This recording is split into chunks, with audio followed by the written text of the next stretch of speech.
24 മണിക്കൂറിനകം ഏറ്റവും കൂടുതൽ വസ്ത്രങ്ങൾ ശേഖരിച്ച ലോക റെക്കോർഡ് കരസ്ഥമാക്കിയിരിക്കുകയാണ് ഖത്തറിലെ ഒരു കൂട്ടം ചെറുപ്പക്കാർ.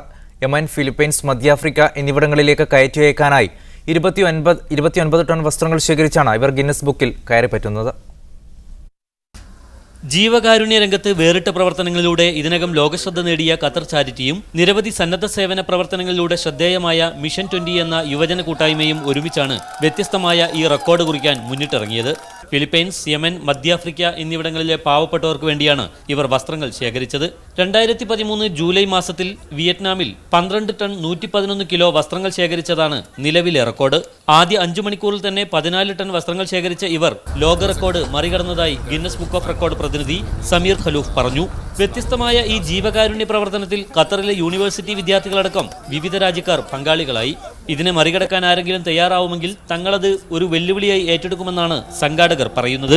ഞങ്ങൾ മിഷൻ 20 ഖത്തർ ചാരിറ്റിയും ഇത് ഖത്തർ റെക്കോർഡ് ആയതുകൊണ്ട് തന്നെ ഞങ്ങൾ ഓപ്പണായിട്ട് തന്നെ തുറന്ന മനസ്സോടെ മറ്റുള്ള രാജ്യങ്ങളിലെ ഞങ്ങളുടെ പോലെ തന്നെ യുവ തലമുറയോടും പിന്നെ ബാക്കിയുള്ള സംഘടനകളോടും ഓപ്പണായി ചലഞ്ച് ചെയ്യാണ്. നിങ്ങൾക്ക് ഞങ്ങളുടെ റെക്കോർഡ് ബ്രേക്ക് ചെയ്താൽ ഇൻഷാ അല്ലാഹ് ആ റെക്കോർഡ് ബ്രേക്ക് ചെയ്യാൻ ഇനി ഞങ്ങൾ അടുത്ത പ്രാവശ്യം ശ്രമിക്കുകയുണ്ടാവും. പിന്നീട് 21 ടൺ എന്ന ലക്ഷ്യവുമായി മുന്നോട്ട് നീങ്ങി. സ്വദേശികളും വിദേശികളും ഒരുപോലെ വസ്ത്രങ്ങൾ നൽകാൻ തയ്യാറായപ്പോൾ വൈകിട്ട് 5 മണിയോടെ 29 ടൺ വസ്ത്രങ്ങളാണ് ശേഖരിക്കാനായത്. നേരത്തെ നിരവധി ഗിന്നസ് റെക്കോർഡുകൾ മറികടക്കാൻ ഖത്തറിനായിരുന്നു. Mujeeb Rahman, media 1, Doha. കരിപ്പൂർ വിമാനത്താവളത്തിലെ റൺവേ നവീകരണ പ്രവർത്തനങ്ങൾ കാരണം റിയാദിൽ നിന്ന് കരിപ്പൂരിലേക്കും തിരിച്ചുമുള്ള എയർ ഇന്ത്യയുടെ സർവീസുകൾ നിർത്തിവച്ചേക്കും. മെയ് 6 മുതലുള്ള യാത്രാ ഷെഡ്യൂളുകളെക്കുറിച്ചുള്ള അവ്യക്തത ഇപ്പോഴും തുടരുന്നു. മെയ് 2 വാരത്തോടെ രാത്രി 9 മുതൽ പുലർച്ചെ 3 വരെയാണ് കരിപ്പൂരിൽ റൺവേ നവീകരണത്തിനായി അടച്ചിടുക. റിയാദിൽ നിന്ന് ചൊവ്വ, വ്യാഴം, ഞായർ ദിവസങ്ങളിലായി ആഴ്ചയിൽ 3 ദിവസം കരിപ്പൂരിലേക്ക് പോകുന്ന എയർ ഇന്ത്യയുടെ AI-22 വിമാനം രാത്രി 10:50 കരിപ്പൂരിലെത്തുക. ഇതിനാൽ റിയാദിൽ നിന്നുള്ള മുഴുവൻ വിമാനങ്ങളെയും നവീകരണ പ്രവർത്തനങ്ങൾ ബാധിക്കുമെന്ന് ഉറപ്പായി. അതേസമയം ഗൾഫിലെ ഇതര സ്വകാര്യ എയർലൈനുകൾ പകൽ സമയത്താണ് കരിപ്പൂരിലെത്തുന്നതെന്നതിനാൽ അത്തരം സർവീസുകൾക്ക് പ്രതിസന്ധിയില്ല. നേരത്തെ പകൽ സമയത്ത് സർവീസ് നടത്തിയിരുന്ന എയർ ഇന്ത്യ സൗദി സിവിൽ ഏവിയേഷന്റെ നിർദ്ദേശത്തെ തുടർന്ന് 1 മാസം മുൻപാണ് രാത്രിയിലേക്ക് ഷെഡ്യൂൾ മാറ്റിയത്. ഈ സാഹചര്യത്തിൽ വീണ്ടും പകൽ സമയത്തേക്ക് ഷെഡ്യൂൾ മാറ്റാനുള്ള ശ്രമം ഇതുവരെയും ഫലം കണ്ടിട്ടില്ല. ഇതോടെ സർവീസ് നിർത്തിവെക്കാനുള്ള നീക്കത്തിലാണ് എയർ ഇന്ത്യ. അതേസമയം ഇതേ സർവീസുകൾ താൽക്കാലികമായി കൊച്ചിയിലേക്ക് തിരിച്ചുവിടുന്നതിനെക്കുറിച്ച് അധികൃതർ ആലോചിക്കുന്നുണ്ട്. എന്നാൽ ഇതു സംബന്ധമായ കൃത്യമായ വിവരം യാത്രക്കാർക്കോ ട്രാവൽ ഏജൻസികൾക്കോ എയർ ഇന്ത്യ ഇതുവരെയും നൽകിയിട്ടില്ല. മധ്യവേനൽ അവധിയുൾപ്പെടെ പ്രവാസി യാത്രക്കാരുടെ കനത്ത തിരക്ക് പടിവാതിൽക്കൽ എത്തി നിൽക്കെയാണ് സർവീസുകളെക്കുറിച്ച് അവ്യക്തത തുടരുന്നത്.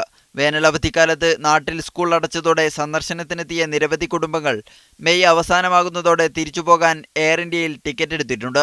ഇതുകൂടാതെയാണ് ജൂൺ അവസാനം മുതൽ വേനൽക്കാലാവധി ചെലവിടാൻ നാട്ടിൽ പോകാൻ പ്രവാസി കുടുംബങ്ങളും വൻതുക നൽകി മുൻകൂട്ടി ടിക്കറ്റ് എടുത്ത് കാത്തിരിക്കുന്നത്.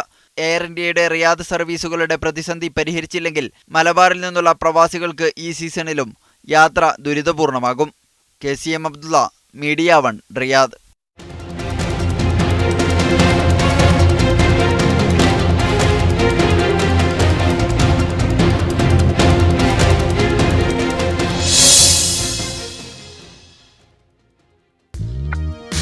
Aston India Vote 2014 brought to you by Aston Realtors. 16ാം Lok Sabha തെരഞ്ഞെടുപ്പിലെ 7ാം ഘട്ട വോട്ടെടുപ്പ് നാളെ നടക്കും. 89 മണ്ഡലങ്ങളിലേക്കാണ് 7ാം ഘട്ടത്തിൽ വോട്ടെടുപ്പ് നടക്കുക. ഈ മണ്ഡലങ്ങളിലെ പരസ്യപ്രചാരണം ഇന്നലെ വൈകിട്ട് അവസാനിച്ചു. 7 സംസ്ഥാനങ്ങളിലും 2 കേന്ദ്രഭരണ പ്രദേശങ്ങളിലുമായുള്ള 89 മണ്ഡലങ്ങളിലേക്കാണ് 7ാം ഘട്ടത്തിലെ വോട്ടെടുപ്പ്. ഗുജറാത്തിൽ ആകെയുള്ള 26 സീറ്റുകൾ, ആന്ധ്രാപ്രദേശിലെ തെലങ്കാന മേഖലയിലെ 17, പശ്ചിമ ബംഗാളിൽ 9, ഉത്തർപ്രദേശിൽ 14, പഞ്ചാബിൽ 13, ബീഹാറിൽ 7, ജമ്മു കാശ്മീർ, ദാദ്ര നാഗർ ഹവേലി, ദാമൻ ദിയു എന്നിവിടങ്ങളിൽ ഓരോന്ന് വീതം എന്നിങ്ങനെയാണ് മണ്ഡലങ്ങൾ. കോൺഗ്രസ് അധ്യക്ഷ സോണിയാഗാന്ധിയുടെ മണ്ഡലമായ റായ്ബറേലി, BJP അധ്യക്ഷൻ രാജ്നാഥ് സിംഗിന്റെ മണ്ഡലമായ ലക്നോ എന്നിവിടങ്ങളിൽ വോട്ടെടുപ്പ് നടക്കുന്ന ഘട്ടമാണിത്. ഉത്തർപ്രദേശിൽ തന്നെ BJP നേതാക്കളായ മുരളി മനോഹർ ജോഷി, ഉമാഭാരതി, കേന്ദ്രമന്ത്രിമാരായ ശ്രീപ്രകാശ് ജയ്സ്വാൾ, ജിതിൻ പ്രസാദ എന്നിവരുടെ മണ്ഡലങ്ങളിലും ഈ ഘട്ടത്തിൽ വോട്ടെടുപ്പ് നടക്കും. ഗുജറാത്തിൽ BJPയുടെ പ്രധാനമന്ത്രി സ്ഥാനാർത്ഥി നരേന്ദ്രമോദിയുടെ മണ്ഡലമായ വഡോദര, LK അദ്വാനി മത്സരിക്കുന്ന ഗാന്ധിനഗർ എന്നിവിടങ്ങളിലും 7ാം ഘട്ടത്തിലാണ് വോട്ടെടുപ്പ്. ലോക്സഭാ തെരഞ്ഞെടുപ്പിന് പുറമെ 130 നിയമസഭാ സീറ്റുകളിലേക്കും ഇതോടൊപ്പം വോട്ടെടുപ്പ് നടക്കുന്നുണ്ട്. പശ്ചിമ ബംഗാൾ എന്നിവിടങ്ങളിൽ ഉപതെരഞ്ഞെടുപ്പ് ആവശ്യമായ മണ്ഡലങ്ങളിലേക്കാണ് വോട്ടെടുപ്പ്. മീഡിയ 1 ഡൽഹി. 30% മുസ്ലിം ജനസംഖ്യയുള്ള സംസ്ഥാനമാണ് പശ്ചിമബംഗാൾ. പതിറ്റാണ്ടുകളോളം CPM-ന്റെ വോട്ട് ബാങ്കായി നിലനിന്നിരുന്ന മുസ്ലിങ്ങൾ കഴിഞ്ഞ തെരഞ്ഞെടുപ്പിൽ തൃണമൂൽ കോൺഗ്രസിനെയാണ് പിന്തുണച്ചത്. എന്നാൽ മമതാ ബാനർജിയുടെ ഭാഗത്തു നിന്നും നീതി ലഭിച്ചില്ലെന്ന ആരോപണവുമായി വിവിധ മുസ്ലിം സംഘടനകൾ ഇത്തവണ തെരഞ്ഞെടുപ്പിൽ രംഗത്തുണ്ട്.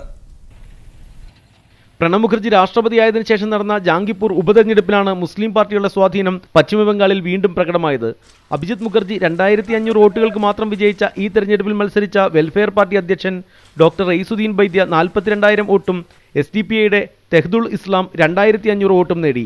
मुसलमान जो वोटर्स है ये है वो अब कुछ सोचने लगे हैं जे ये तो वही डीलिंग हो रहा है, आज 3 साल हो गया वही डीलिंग हो रहा है जो लेफ्ट फ्रंट ने किया था हमारा साथ, कांग्रेस ने किया और फिर ये भी वही कर रहे हैं. CPM മുസ്ലിങ്ങളോടും പിന്നാക്ക വിഭാഗങ്ങളോടും സ്വീകരിക്കുന്ന സമീപനം ശരിയല്ലെന്നും അവർക്ക് മതിയായ പ്രാതിനിധ്യം നൽകുന്നില്ലെന്നും പുറത്താക്കപ്പെട്ട മുതിർന്ന നേതാവ് അബ്ദുൾ റസാഖ് മല്ല നേരത്തെ ആരോപിച്ചിരുന്നു. 19 districts are there, but not a single Muslim district secretary is there. The state secretariat, only one Muslim is there, no Dalits. മുസ്ലിം ലീഗിന്റെ സ്ഥാപക നേതാക്കളുണ്ടായിരുന്ന സംസ്ഥാനമാണ് പശ്ചിമ ബംഗാൾ. 1969-77 കാലത്ത് മുസ്ലിം ലീഗിന് ഇവിടെ 7 MLA-മാരും 1 MP-യും 4 മന്ത്രിമാരും ഉണ്ടായിരുന്നു. പുതിയത് വരുന്ന മമതാ ബാനർജി സർക്കാരിൽ നിന്നും നല്ലൊരു കമ്മിറ്റ്മെൻറ്റ്സ് ഉണ്ടായിരുന്നു. പക്ഷേ സർക്കാരിൽ വന്നതിന് ശേഷം ആ കമ്മിറ്റ്മെൻറ്റ്സിന് കീപ്പ് ചെയ്യാൻ പറ്റില്ല. അപ്പോൾ അത് കാരണം മുസ്ലിംസ് ഉള്ള പഴയ സ്ഥിതി തന്നെ അവിടെ ഉള്ളത്. SDP-യും AUDF-ഉം അടക്കം ചിതറിപ്പോകുന്ന മുസ്ലിം വോട്ടുകളെ ഏകോപിപ്പിക്കാനാണ് ഇവരെല്ലാം ശ്രമിക്കുന്നത്. 2016-ലെ നിയമസഭാ തെരഞ്ഞെടുപ്പാകുമ്പോഴേക്കും മുന്നണി രൂപത്തിൽ ഒരുമിച്ച് നിന്ന് അവകാശങ്ങൾക്കായി പോരാടാനാണ് ഇവരുടെ ശ്രമം. കൊൽക്കത്തയിൽ നിന്നും ക്യാമറമാൻ സനോജ് കുമാർ ബേപ്പൂരിനൊപ്പം D. ശ്രീജിത്ത്, മീഡിയ 1. ഹിമാചൽ പ്രദേശിലെ മാണ്ടിയിൽ തെരഞ്ഞെടുപ്പ് പ്രചാരണത്തിനിടെ കാർഗിൽ രക്തസാക്ഷി വിക്രം ബത്രയുടെ പേരുപയോഗിച്ച് വോട്ട് നേടാൻ ശ്രമിച്ച നരേന്ദ്രമോദിക്കെതിരെ ബത്രയുടെ ബന്ധുക്കൾ രംഗത്ത്. കാർഗിൽ യുദ്ധത്തിന് തൊട്ടുമുമ്പ് അഭിനയിച്ച പരസ്യചിത്രത്തിൽ വിക്രം ബത്ര ഉപയോഗിച്ച ഏതിൽ മാങ്കേമോർ എന്ന വാചകം ഉപയോഗിച്ചാണ് മോദി വോട്ട് അഭ്യർത്ഥിച്ചത്. ഹിമാചൽ പ്രദേശിലെ ആകെയുള്ള 3 ലോക്സഭാ സീറ്റുകളിലും BJP-യെ ജയിപ്പിക്കണം എന്നായിരുന്നു നരേന്ദ്രമോദി അഭ്യർത്ഥിച്ചത്. സൈനികരെയും അവർ രാജ്യത്തിന് ചെയ്ത സേവനത്തെയും അനുസ്മരിച്ച മോദി കോൺഗ്രസ് സൈനികരോട് വഞ്ചന കാട്ടുകയായിരുന്നുവെന്നും ആരോപിച്ചു. എന്തുകൊണ്ട് വിക്രം ബത്രയെ പോലുള്ളവർ പിന്നീട് ഉണ്ടായില്ല എന്നും മോദി ചോദിച്ചു. विक्रम बत्रा कहां से पैदा होंगे? भाइयों बहनों, आखिर विक्रम बत्रा मरने को तैयार क्यों होता है? उसे भरोसा होता है कि मैं देश के लिए मर रहा हूं और देश में जो सरकार बैठी है वो देश के लिए जीती है. अपनों के लिए जीने वालों के लिए कोई मरने को तैयार नहीं होता है. भाइयों बहनों, आज सेना में इतनी जगह खाली है. എന്നാൽ മോദിക്ക് സൈനികരോട് അത്ര കടപ്പാടുണ്ടെങ്കിൽ ആദ്യം ചെയ്യേണ്ടത് ഹമീർപൂരിൽ മത്സരിക്കുന്ന വിക്രം ബത്രയുടെ മാതാവ് കമൽകാന്ത് ബത്രയ്ക്കെതിരെയുള്ള BJP സ്ഥാനാർത്ഥിയെ പിൻവലിപ്പിക്കുകയാണെന്ന് വിക്രം ബത്രയുടെ പിതാവ് GL ബത്ര പറഞ്ഞു. രക്തസാക്ഷികളായ സൈനികരുടെ പേര് വോട്ട് നേടാൻ ഉപയോഗിക്കരുതെന്നും അദ്ദേഹം പറഞ്ഞു.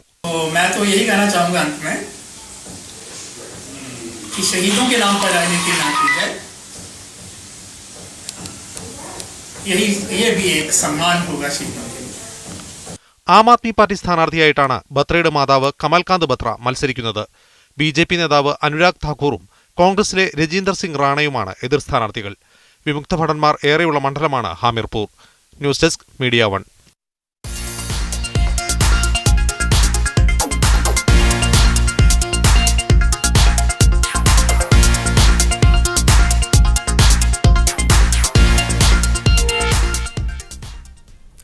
ആഭരണങ്ങളുടെയും വാച്ചുകളുടെയും പ്രേമികൾക്ക് സുവർണാവസരമൊരുക്കി ഷാർജയിൽ വാച്ച് ആൻഡ് ജ്വല്ലറി പ്രദർശനം ആരംഭിച്ചു.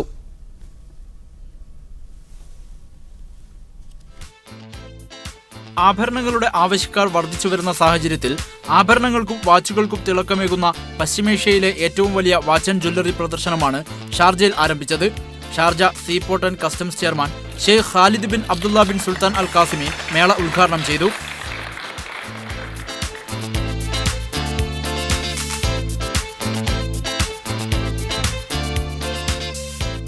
വേൾഡ് ഗോൾഡ് കൗൺസിലിന്റെ കണക്കുകൾ പ്രകാരം അവസാന വർഷം ഗോൾഡ് ജ്വല്ലറികളുടെ ഡിമാൻഡ് 21% വർദ്ധിച്ചത്. 1997 ശേഷം 2013 ജ്വല്ലറി ഉൽപ്പന്നങ്ങളുടെ വാർഷിക വിറ്റുവരവിൽ ഏറ്റവും വളർച്ച രേഖപ്പെടുത്തിയത്. 3863 ടൺ ആഭരണം കഴിഞ്ഞ വർഷം വിറ്റഴിഞ്ഞു. പ്രമുഖ ബ്രാൻഡുകളുടെ വിവിധ തരത്തിലുള്ള വാച്ചുകളും ആഭരണങ്ങളും പ്രദർശനത്തിൽ കാണാം. 450 കമ്പനികൾ പങ്കെടുക്കുന്ന വാച്ച് ആൻഡ് ജ്വല്ലറി പ്രദർശനത്തിന്റെ 36ാമത് മേളയാണിത്. സന്ദർശകർക്ക് വാച്ചുകളും ആഭരണങ്ങളും തിരഞ്ഞെടുക്കുവാനുള്ള നിരവധി അവസരങ്ങളും ഇവിടെ ഒരുക്കിയിട്ടുണ്ട്. I have my own booth in New York, in Los Angeles show, but when I came here, it's first time in Dubai and I saw this show. When I entered first time in this show, it's really wonderful display and wonderful things all over the world. വർഷത്തിൽ 2 തവണ നടക്കുന്ന പ്രദർശനമേള 5 ദിവസം നീണ്ടു നിൽക്കും.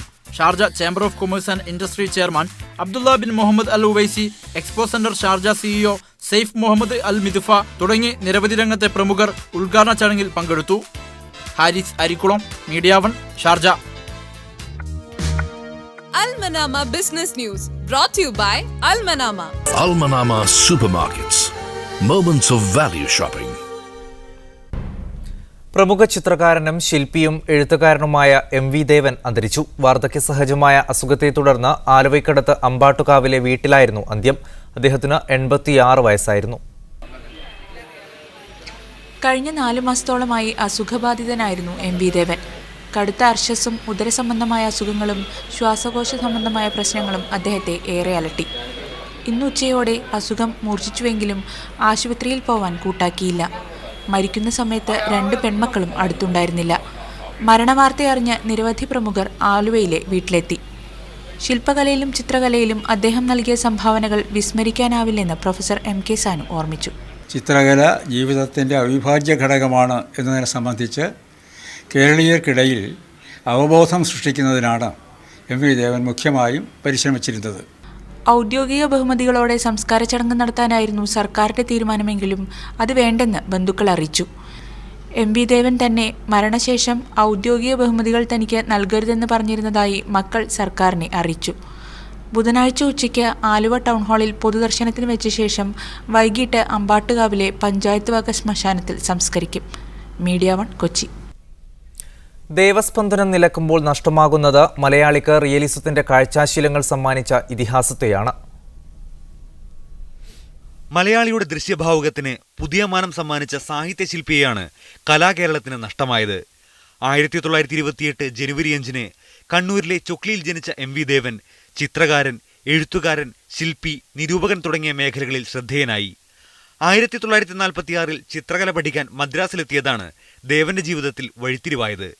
പിന്നീടിങ്ങോട്ട് മലയാളിയുടെ കാഴ്ചാശീലങ്ങളെ തച്ചുടച്ച 6 പതിറ്റാണ്ടുകൾ. ജലച്ചായം, എണ്ണച്ചായം, വാസ്തുശില്പം തുടങ്ങി ദേവൻ കൈവച്ചതെന്തും റിയലിസത്തിന്റെ മനോഹാരിത ലോകത്തിന് സമ്മാനിച്ചു.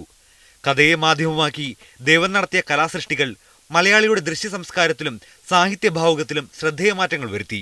ഇതിന്റെ തുടർച്ചയെന്നോണം Kerala Lalithakala academy fellowship, Vayalar award എന്നിവ ദേവനെ തേടിയെത്തി. ദേവസ്പന്ദനത്തിന് 2001 കേരള സാഹിത്യ അക്കാദമി അവാർഡ് ലഭിച്ചു. കേരള ലളിതകലാ അക്കാദമി പ്രസിഡന്റ്, മദ്രാസ് ലളിതകലാ അക്കാദമി സെക്രട്ടറി എന്നീ പദവികളിലും ദേവൻ തന്റേതായ വ്യക്തിമുദ്ര പതിപ്പിച്ചു. കലയിലെ കച്ചവടത്തിനും ആത്മവഞ്ചനയ്ക്കും എതിരെ പ്രതികരിച്ചിരുന്നതിനാൽ വിവാദങ്ങളും ദേവനെ വിട്ടൊഴിഞ്ഞിരുന്നില്ല. ഒടുവിൽ വിവാദങ്ങളില്ലാത്ത ലോകത്തേക്ക് MV ദേവൻ യാത്രയാകുമ്പോൾ നഷ്ടമാകുന്നത് മലയാളിയുടെ കാഴ്ചാബോധത്തിന്റെ ദേവസ്പന്ദനമാണ്. News desk, media 1. കലയുടെ പെരുമയിൽ ദേശത്തിനപ്പുറത്തേക്ക് വളർന്നിട്ടും MV ദേവന്റെ തായ്വേരുകൾ സ്വദേശമായ മാഹിയിലായിരുന്നു. താൻ മുൻകൈയെടുത്ത് രൂപീകരിച്ച മാഹി കലാഗ്രാമമായിരുന്നു കഴിഞ്ഞ 2 പതിറ്റാണ്ടുകളായി MV ദേവന്റെ ആസ്ഥാനം. അതുകൊണ്ടുതന്നെ ആ ദേവശില്പിയെ നഷ്ടമായതിന്റെ ആഘാതത്തിലാണ് മാഹിയിലെ കലാഗ്രാമം. മാഹിയോട് ചേർന്ന നെടുമ്പ്രം എന്ന കൊച്ചു ഗ്രാമത്തിലെ ഈ വീട്ടിലായിരുന്നു മഠത്തിൽ വാസുദേവൻ എന്ന MV ദേവന്റെ ജനനം.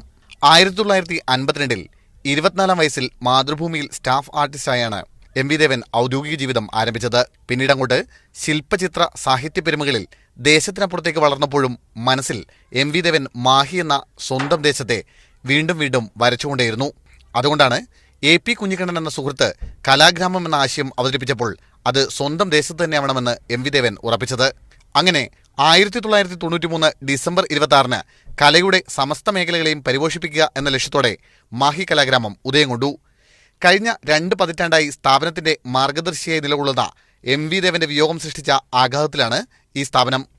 ദേവമാഷയുടെ വിയോഗം എന്ന് പറയുന്നത് മാഹി മലയാള കലാഗ്രാമത്തെ കുറിച്ച് മാത്രം ബന്ധപ്പെടുത്തി പറയാവുന്നൊരു വിയോഗമല്ല. എത്ര ഒരു വേർപാട് എത്ര ചെറുതായിരുന്നാലും എത്ര വലുതായിരുന്നാലും ആ വേർപാടിന് പകരം വെക്കാൻ മറ്റൊന്നില്ല എന്നുള്ളത് കേവലമായൊരു സത്യമാണ്. പക്ഷേ ഒരു വലിയ വ്യക്തി കടന്നു പോകുമ്പോൾ അദ്ദേഹം സൃഷ്ടിക്കുന്ന ശൂന്യതയും വളരെ